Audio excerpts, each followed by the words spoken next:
Hey guys, welcome back to my channel. Today I wanted to do the Booktube Top Tens Tag. If you haven't seen this going around, I saw Doris from Aldi Books do it, but I will link the original video down below, or the original creator's video. He is kind of keeping a tally of all of the books included in these videos and kind of doing a Booktube Top 10. And he's done quarterly update videos, and I think that we're getting ready to go into like the fourth quarter for this. So if you're interested in having your favorite books included on it, you should get on this video sooner rather than later. I don't think, honestly, that any of my favorite books are going to make it onto the greater list, because I tend to have, I wouldn't say obscure, because I feel like some of these are really well-known books.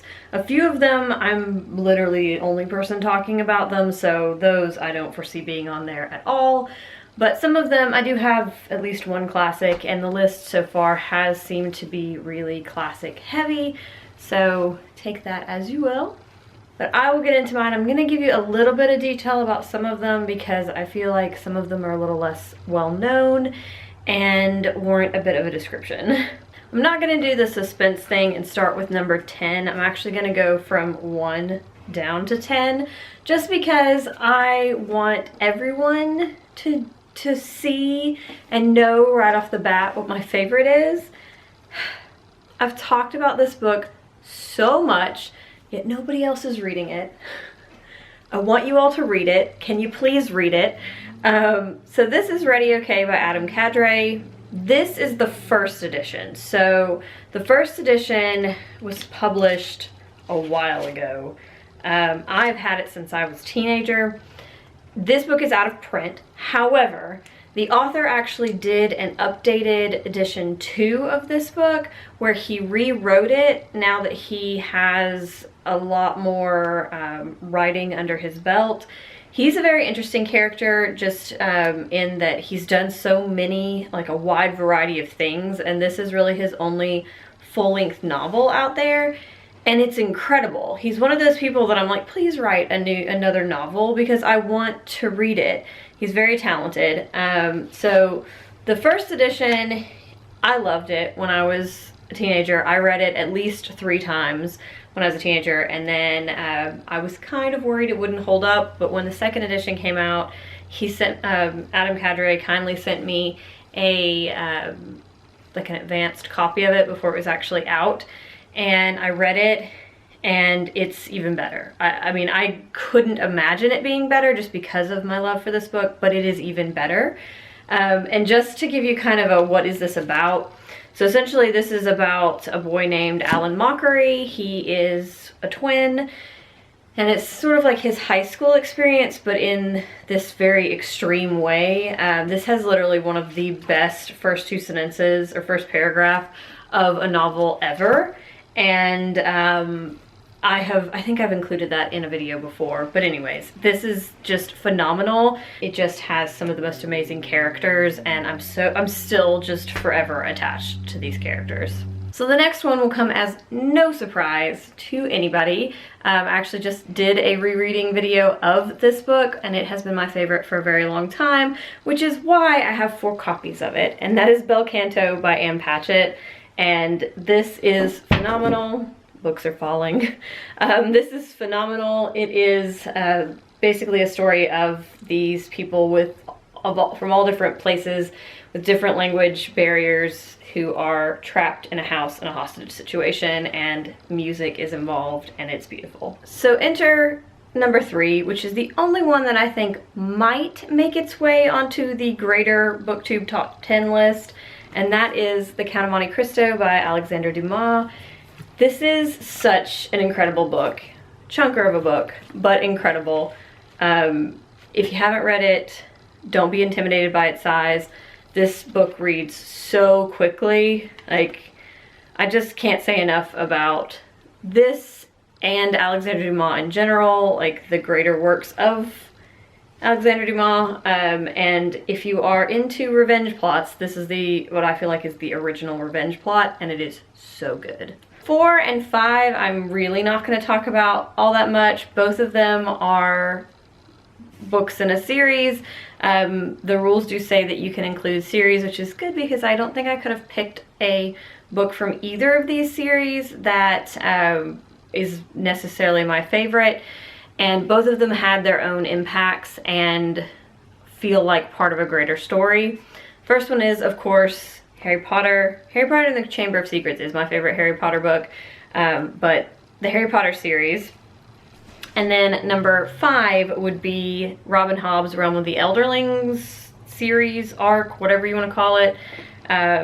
Assassin's Apprentice wouldn't necessarily be my favorite in that series, but the Realm of the Elderlings as an overarching fantasy series is pretty much second to none for fantasy series, in my opinion. A newer book to make its way to my favorites that comes in at number 6 is The Traveling Cat Chronicles. So, sneak peek for my catch-up wrap-up, because I haven't talked about this yet.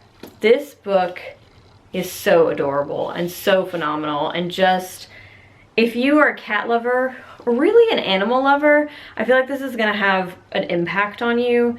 This had such an impact on me as a cat lover and owner, and I want to reread it. I listened to the audiobook and it was phenomenally read, and there was one part near the end where you're getting something traumatic happening and it's from the cat's point of view, and I bawled like an absolute baby. So yeah, this one quickly made its way to my favorites. And a book I feel like I don't talk about enough, and I actually want to reread sooner rather than later, is The Midnight Watch by David Dyer. This is a Titanic story in a way.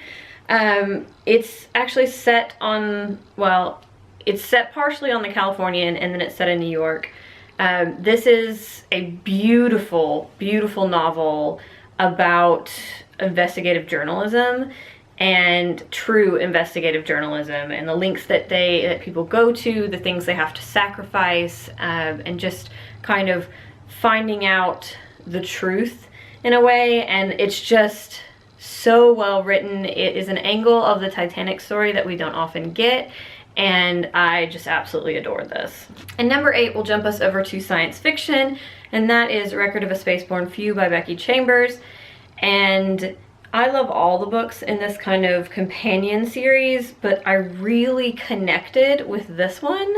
I just find it fascinating, like the question of what would humans do if they had to leave planet Earth and live together on a ship, or like a group of ships, and just kind of how it deals with that, and what Becky Chambers kind of puts out there as a possibility is so fascinating, and just, it really made me think. I liked the characters in this, and I loved the setting, and I'm a big fan of this one. Continuing in science fiction, we have Behind the Throne by KB Wagers. This is such a kick-ass book. Like, all 3 of the books in this trilogy are amazing, but this is where you start to get to know Hale Bristol and her story. I've talked about this endlessly, I feel like. I have a couple of videos about this, so any videos that I have that pertain to these books, I will leave those down below so that you can go check them out if you are interested. But yeah, this is amazing. If you haven't picked this up and you are looking for an awesome female lead, this is your female lead. Hale Bristol is the shit. And the last one is one that I hesitated to put on here, but I feel like I couldn't not put it on here. This is a book that was a favorite of mine as a teenager and has just sort of stuck with me over the years. I am terrified to reread it.